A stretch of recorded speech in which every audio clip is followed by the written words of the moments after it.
I used to believe that the scariest things in life were the ones you could see.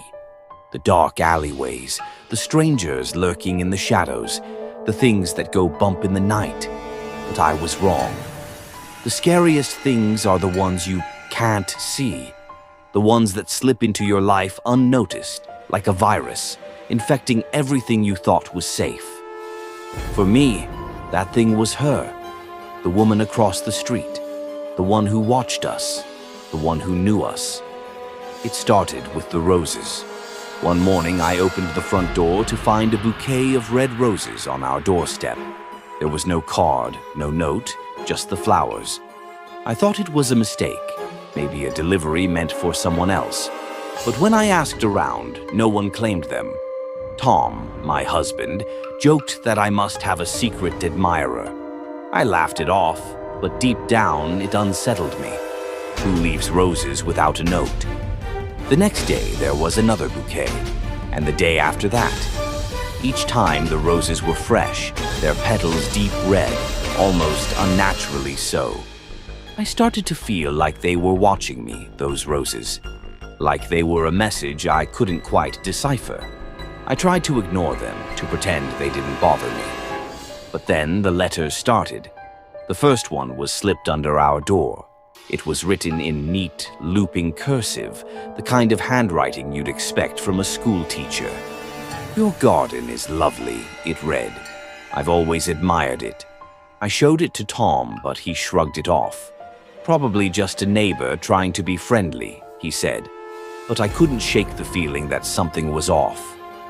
The letters kept coming. "I saw you arguing last night. You should be kinder to him. You look tired. Are you sleeping well? I love the way you laugh. It's so infectious." Each one felt more invasive than the last. I started to feel like I was being watched, even in my own home. I told Tom about it, but he brushed it off. "It's probably just some lonely old lady," he said. "Ignore her, and she'll go away." But she didn't go away. If anything, she got worse. One night, I woke up to the sound of footsteps outside our bedroom window. My heart raced as I shook Tom awake. "Do you hear that?" I whispered. He listened for a moment, then sighed. "It's probably just a raccoon," he said, rolling over. But I knew it wasn't a raccoon. I could feel her presence like a cold breath on the back of my neck. The next morning, I found another letter on our doorstep. This one was longer, more detailed. "You sleep so peacefully," it read. "I like to watch you sometimes, when the moonlight hits your face. You're so beautiful when you're asleep." I felt sick. I showed it to Tom, and for the first time I saw fear in his eyes. "We need to do something," he said. I strongly suspected it was a woman who loved opposite us. But what could we do? We had no proof it was her. No one had seen her leave the letters. No one had seen her lurking outside our window. She was a ghost, slipping in and out of the shadows, leaving behind nothing but her words. We installed security cameras, hoping to catch her in the act. But she was always one step ahead.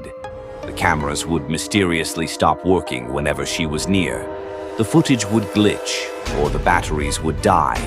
It was like she knew, like she was always watching. The final straw came one evening when I was home alone.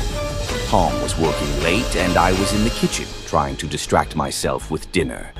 That's when I heard it, a soft, rhythmic tapping on the window. I froze, my knife hovering over the cutting board. The tapping came again, louder this time. I turned slowly, my heart pounding, and there she was, standing outside the window, her face pressed against the glass, her eyes wide and unblinking.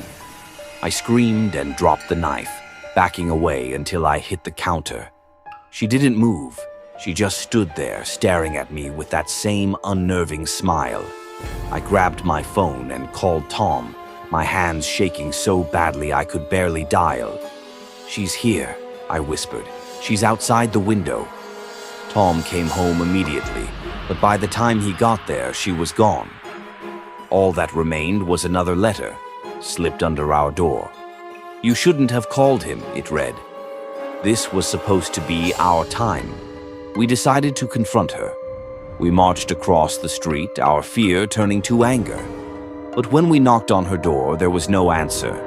The house was dark, the windows covered with thick curtains. It looked abandoned, like no one had lived there for years. That's when we noticed the smell. It was faint at first, but as we got closer, it became overwhelming.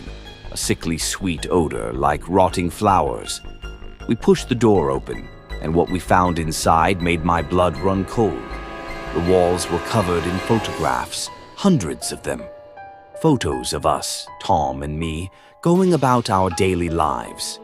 Walking the dog, gardening, even sleeping. There were notes scribbled on the walls, the same neat handwriting from the letters. "They're perfect," one note read. "I want to be part of their world." But the most chilling thing was the table in the center of the room.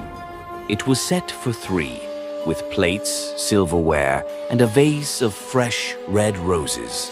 In the center of the table was a single photograph of the 3 of us, Tom, me, and her. It had been edited to make it look like we were a family. We backed out of the house, our hearts pounding. That's when we saw them. 2 men in white coats standing in the driveway. They looked official, their faces grim. "We've been looking for her," one of them said. "She's a patient at the psychiatric hospital. She escaped a few months ago." They explained that she had been living on this street before she was admitted. She had become obsessed with the idea of having a family, and when she escaped, she came back here, to the place she once called home. But her home wasn't enough. She wanted our home, our life. As they led her away, she turned to look at us one last time. Her eyes were empty, her smile gone. "I just wanted to be part of something," she whispered. "Something real." We moved out the next day. We couldn't stay in that house, not after what happened. We arranged for everything to be moved to a new house we just rented. And of course, it was very far away. And I know that our paths would never cross again.